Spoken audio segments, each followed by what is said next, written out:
A very good evening to you all. Welcome to the English News Bulletin. You have absolutely made the right choice to join us, and here is what we have in store for you tonight. On Wednesday, Prime Minister Dr. Edouard Ngirente received Dr. Roy Steiner, Senior Vice President for the Food Initiative at the Rockefeller Foundation. Since 2019, the Rwanda Investigative Bureau has received 136 complaints, with 113 prosecuted for slander and defamation on social media platforms.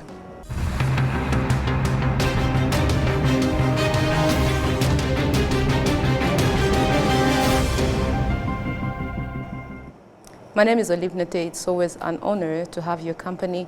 Welcome to the English News in Details.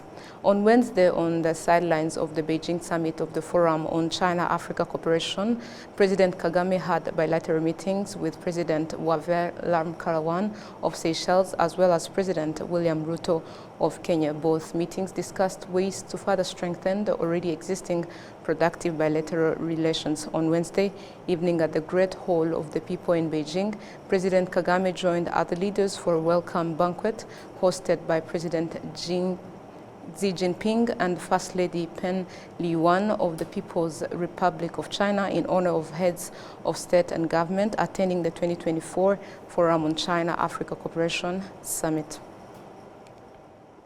Moving ahead, on Wednesday, Prime Minister Dr. Edouard Ngirente received Dr. Roy Steiner, Senior Vice President for the Food Initiative at the Rockefeller Foundation. Their discussions stressed on strengthening the school feeding project using fortified whole grain. Prince Manzi with more. After the discussions with the Prime Minister Dr. Edouard Ngirente, the Senior Vice President for the Food Initiative at the Rockefeller Foundation, Dr. Roy Steiner, affirmed that Rwanda has made a remarkable step in addressing malnutrition. Yes, we had a wonderful meeting with the Prime Minister and discussed the issue of shifting from refined grain to whole grain for school children. We know that fortified whole grains are much more nutritious. They actually save a lot of food itself, because when you refine grain, you're actually losing 20 to 30% of the volume and 90% of the nutrition. And if we want to really have healthy, happy, nourished children, providing them with fortified whole grain is one of the easiest and lowest cost way to do it, because this doesn't cost anything extra, and all these children are now able to really have a higher level of nutrition at their school lunches. So we're very excited by that. I think the Prime Minister really understood that. This is scientifically proven. It is something that can be implemented in Rwanda. And Rwanda is really where this idea started and is now being implemented in many other countries. So we're very proud that Rwanda has been this idea, and we now will have millions of children all over Africa and all over the world who are gaining access to fortified whole grain. The Rwandan Minister of Education, Gaspard Twagirayezu, reiterates that the Rockefeller Foundation will highly contribute to the school feeding program in terms of nutritious quality and positively impacting efficient learning. We discussed on how this project can be strengthened and be introduced in more schools for students to have enough and nutritious food. We also discussed on how processes of the fortified whole grain can be scaled for the grains to be nutritious and efficient for students. The Rockefeller Foundation works closely with the government of Rwanda in various sectors, namely education, health, agriculture, and livestock. Thank you, Prince, for the details. Now to agricultural matters. Youth in agriculture and livestock sector emphasized the crucial role of African governments in the development of this sector. This was highlighted in the ongoing Africa Food Systems Forum in Kigali. Adams Kwizera files the report. Youth from across the African continent have pointed out that the possession of the agriculture and livestock sectors is the key factor contributing in bridging the gap of the low number of youth involvement in this sector. First of all, youth, they are more exposed to what is happening around the world, so they are open to learn from what is happening elsewhere and come and replicate it in Rwanda. With the proper support, be it financial, be it capacity strengthening, there is huge opportunities for youth to get involved in agriculture as a money-making business, not just as a subsistence farming, because now with the growing population, we need to go into commercial farming, and that commercial farming can happen using these smart irrigation technologies, using this mechanization that the youth is more apt to adopt. I think it's important to teach young people not to wait until they are much older to start to feed themselves and to become farmers. For example, in South Africa, where I'm from, the average age of a farmer is 62. And I think that it's a bit too late to encourage older people to become farmers when they should be retiring. So I think the opportunity for young people to come into the agricultural space, to become change makers, to become innovators is vital, and it is one way for us to come out of poverty as a continent. Those in agriculture and livestock sector emphasize the crucial role of the African governments in the development of this sector. Of course, policies and governments have a lot to do in the system, but I think I'm not well placed to talk about what they have to do. But I think the youth as I am are responsible for taking charge. We have to take charge, and we have to really do our part in the food system. So I think that is really important. You would say that there are many, they are in consideration of the numbers, but there are not many when it comes to taking the hoe and going to the farm. And this is because they don't have the land. The owners of the land are mostly adults.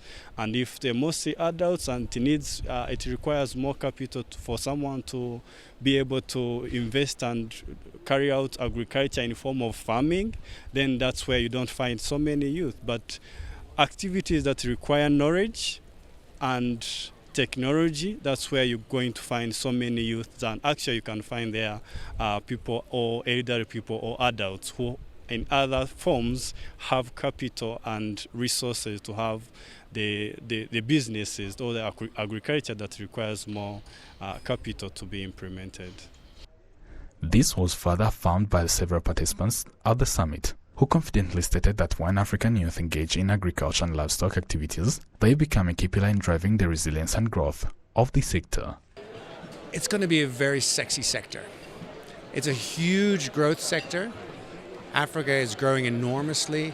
There's enormous demand for all kinds of healthy products, much larger products, for larger amounts and volumes of products.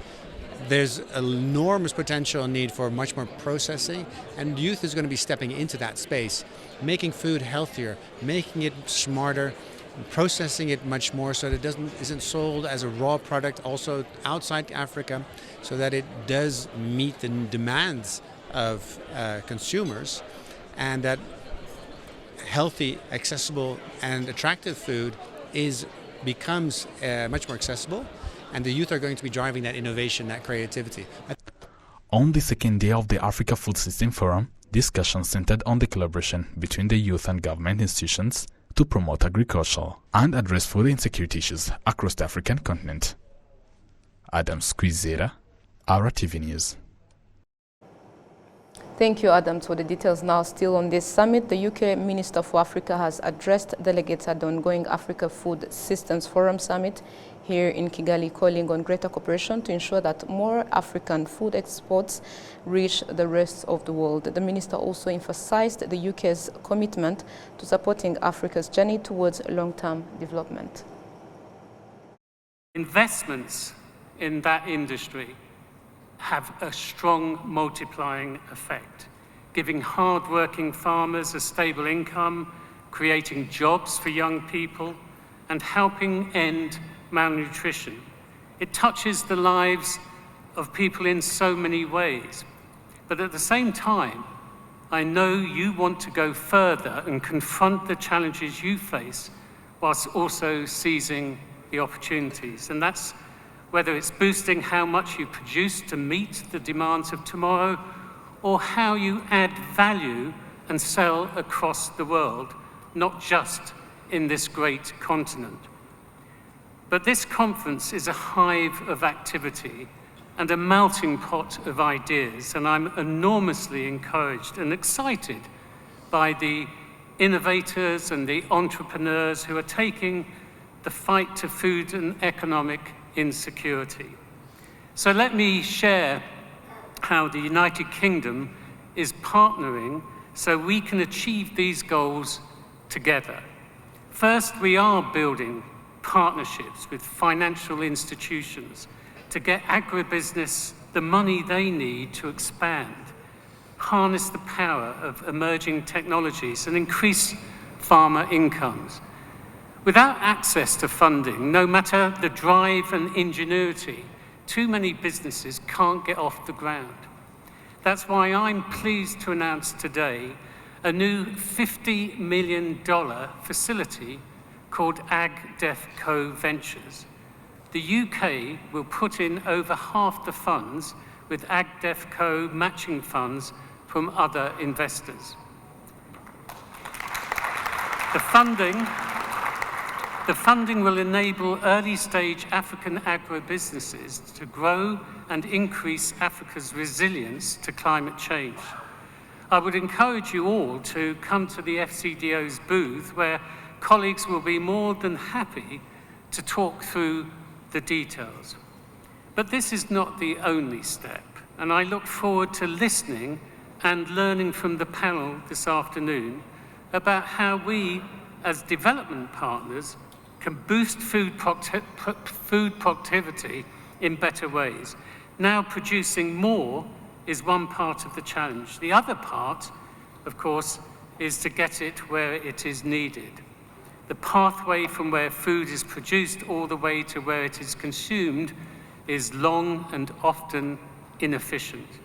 Trading more with each other within Africa is great, but there is an even bigger world out there that wants to share in your great produce. That's why a Labour government is so determined to enter into partnerships for economic growth and economic development. Now to other matters, the spokesperson of the RDF, Brigadier General Ronald Rwanda, has addressed the Chamber of Deputies in Parliament as part of the induction course of the recently sworn-in parliamentarians. His presentation focused on the history of the country's liberation struggle and the halting of the 1994 genocide against the Tutsi. It also touched on the RDF's role in the country's development.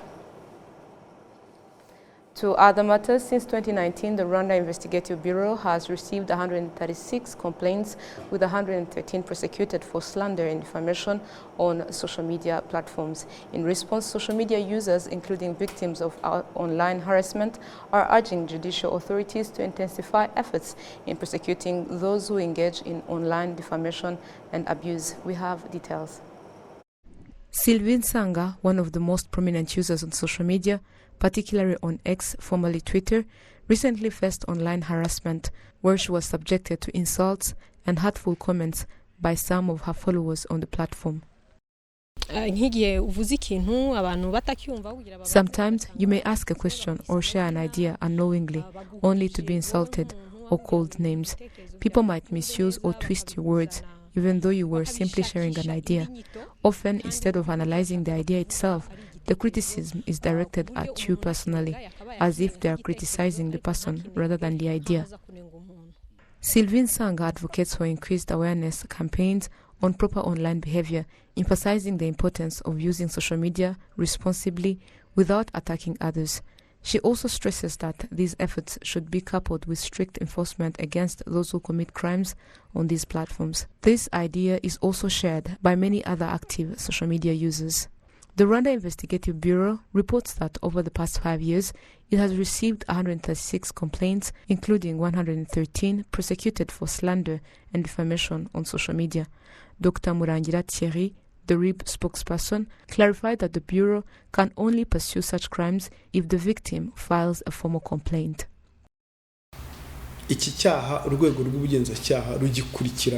We only pursue such crimes when the offended party files a complaint.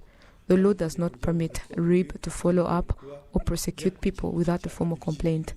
In the past 5 years, we have prosecuted 113 cases out of 136 complaints.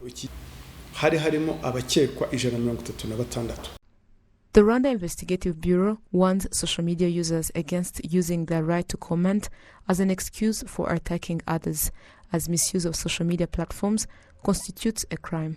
Dr. Thierry Murangira emphasizes that such behavior is illegal and should be avoided. Imbuga nkoranyambaga zaje kugira ngo zaje ari nk'uburyo bumwe bwo kugira ngo abantu bisanzure. Social media was established to allow people to share ideas freely, but it is important to understand that social media is like a double-edged sword. If used unwisely, it can harm you, potentially leading to prosecution for your actions. However, when used wisely, it can bring many benefits.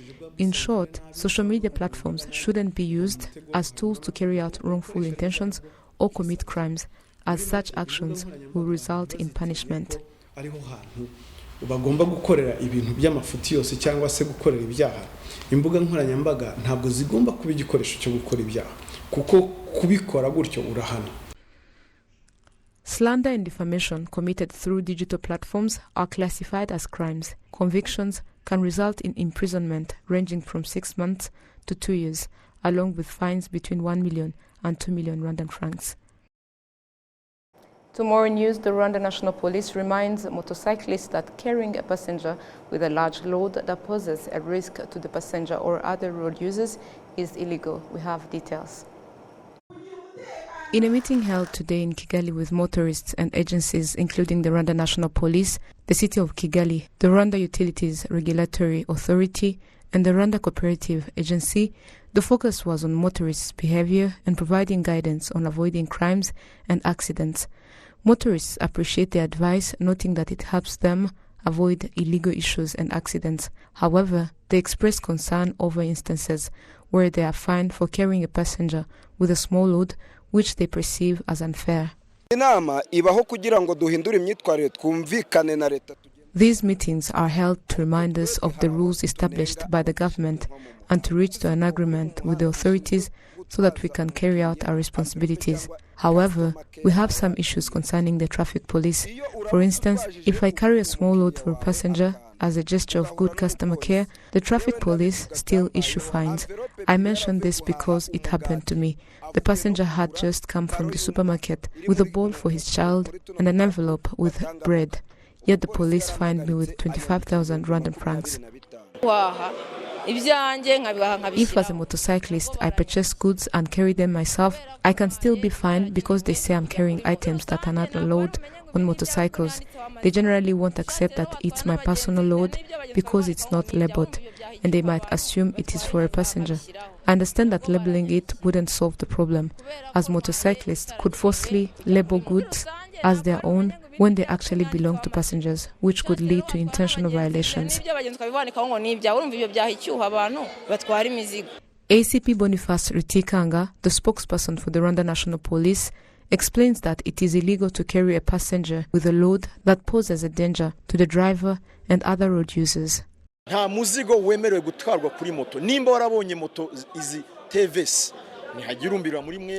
Motorcycles are not permitted to carry loads. TVS motorcycles have passenger seats, not seats for carrying loads.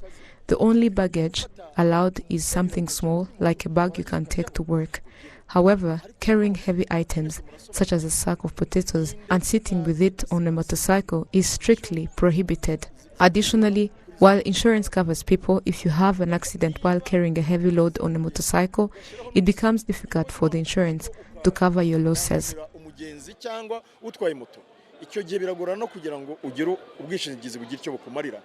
Although some motorists have raised concerns that they are fined for carrying passengers with small items, similar to those carrying heavier loads, the Rwanda National Police clarifies that if a passenger has a small bag containing a computer or other items that do not pose a risk to themselves or other road users, there is no issue. The restrictions apply specifically to passengers carrying heavy loads that could endanger the driver and other vehicles. Moving ahead, the African Electrotechnical Standardization Commission is meeting in Rwanda for their 9th General Assembly to, among other things, promote AFCES recently published guide for 2024, underlining their commitment to disseminating knowledge and fostering industry-wide best practices. William Evans Mutawazi takes us through. The African Electrotechnical Standardization Commission, AFSEC, has today officially kickstarted their 9th General Assembly in Kigali. Established in 2008 as a subsidiary body of the African Energy Commission, AFREC, AFSEC is in charge of promoting everything related to electrotechnical standardization, aiming to support electrotechnical industrialization of Africa.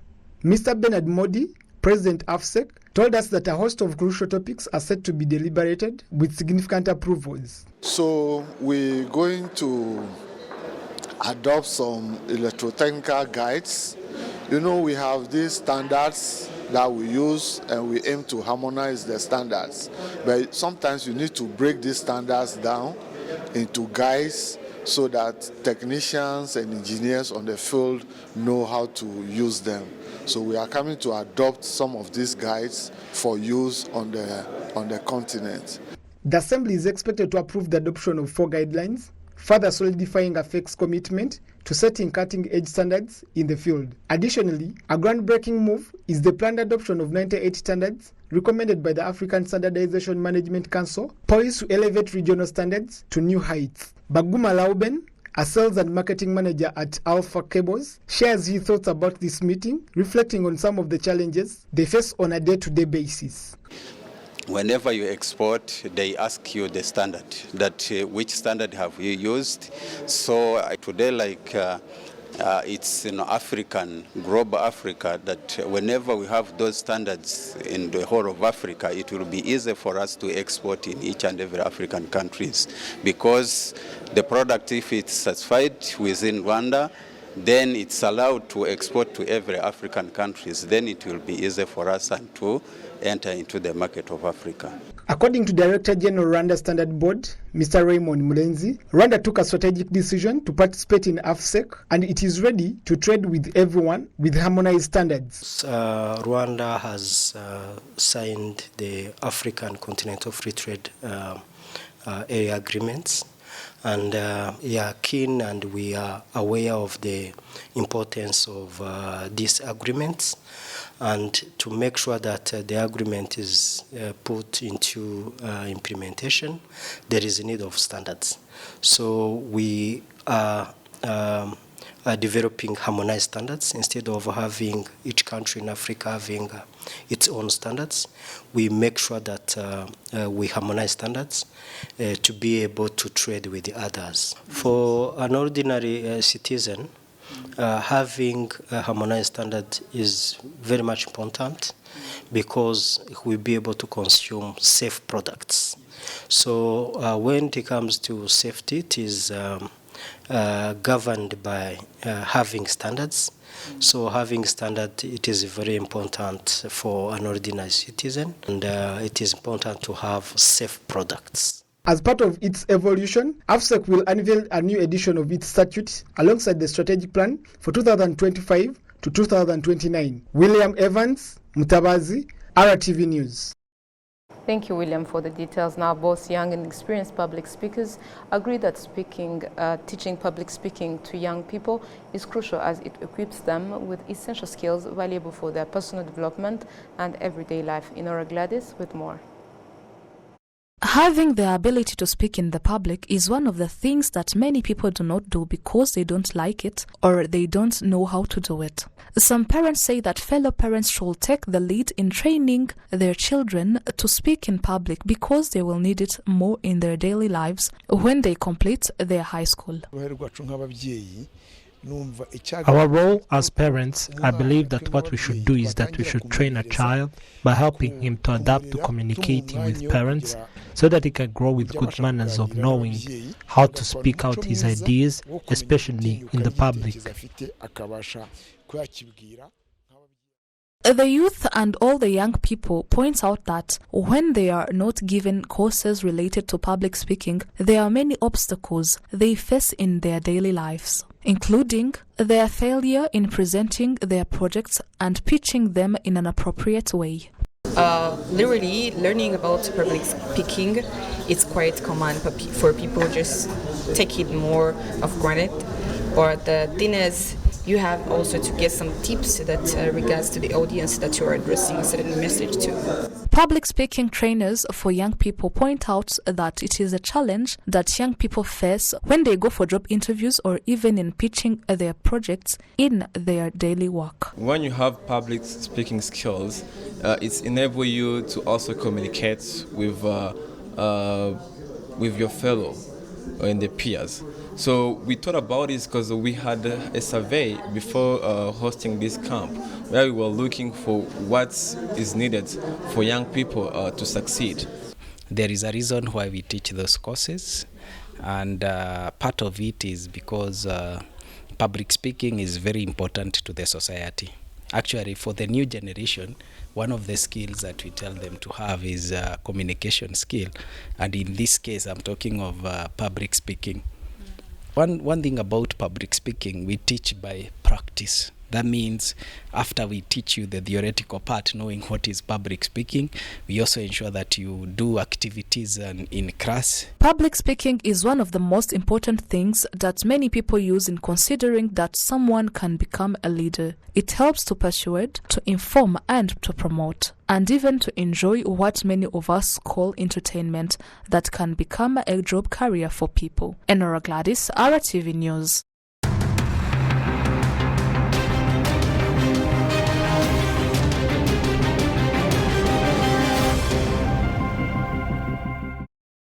You're still watching RwandaTV News. Now to matters making headlines globally.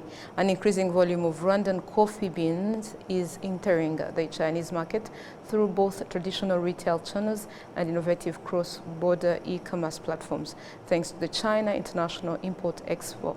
We have details courtesy of CCTV. Chinese consumers have more opportunities to taste Rwandan coffee, while Rwandan coffee farmers are riding the wave of the digital economy and expanding their sales channels, increasing their income and improving their livelihoods. The sweet smell of Rwanda's specialty coffee beans has been enticing many new Chinese customers, with the China International Import Expo in Shanghai helping coffee companies to raise their brand awareness. In 2018, the Chinese e-commerce giant Alibaba and the government of Rwanda launched Alibaba's electronic world trade platform, which makes Rwanda the first African country to launch this platform. A large number of high-quality Rwandan products have also continually entered the Chinese market through cross-border e-commerce platforms. Thanks to strong support from digital transformation and the development of e-commerce, coffee sales have eliminated intermediate links. Now, Rwandan coffee farmers have earned an additional $4 for every kilo of coffee beans sold compared to before. More than 1,000 enterprises, including nearly 260 Fortune 500 companies and industry leaders, have signed up for the 7th China International Import Expo, to be held in Shanghai from the 5th of November to the 10th of that month. China and African countries have developed closer economic and trade ties with ever-increasing trade volume, diversified commodities and services on both sides, according to the latest data. Trade between China and Africa rose 5.5% year-on-year to 1.19 trillion yuan, approximately $166.6 billion between January and July. This according to data from the General Administration of Customs. China has been Africa's largest trading partner for 15 consecutive years, the data also shows. Still in China, a Chinese hybrid grass known as Jiankao, literally mushroom grass, is providing an economical and environmentally friendly path towards poverty alleviation in Rwanda. CCTV once more. Rwandan farmers have noted that the innovative crop has made a big impact on their communities.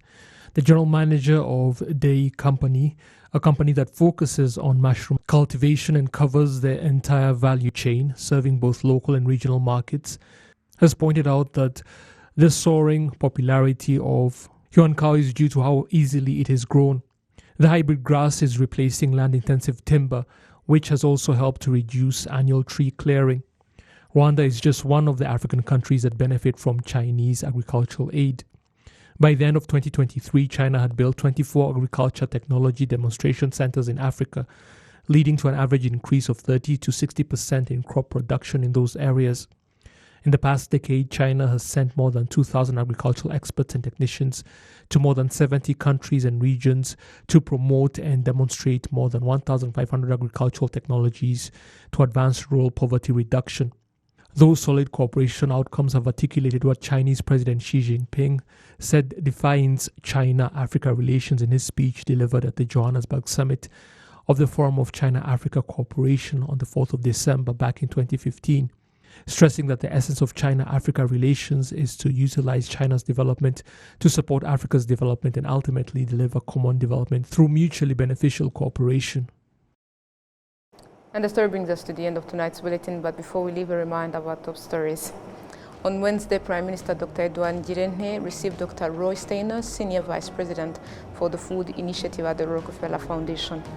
Since 2019, the Rwanda Investigative Bureau has received 136 complaints, with 113 prosecuted for slander and defamation on social media platforms. On the international scene, an increasing volume of Rwandan coffee beans is entering the Chinese market through both traditional retail channels and innovative cross-border e-commerce platforms.